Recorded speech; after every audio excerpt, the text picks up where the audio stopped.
Lamma Magarsaa is the president of the Oromia region. Lamma took power in late 2016 after the 2015 up to 2016 anti-slavery uprising and made great efforts to improve the governance of the region. In addition, it closed down many various investments that were not serving the community or operating illegally. It has also taken away licenses from several companies that illegally extract various minerals. He has established a committee of experts to investigate the issue. Based on the committee's report, he restored the old books.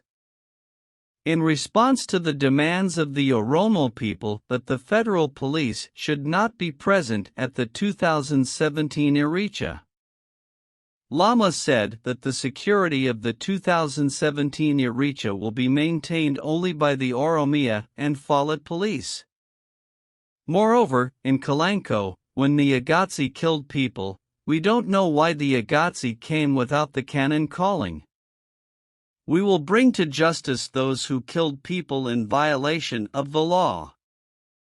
Had set up a committee to investigate the matter.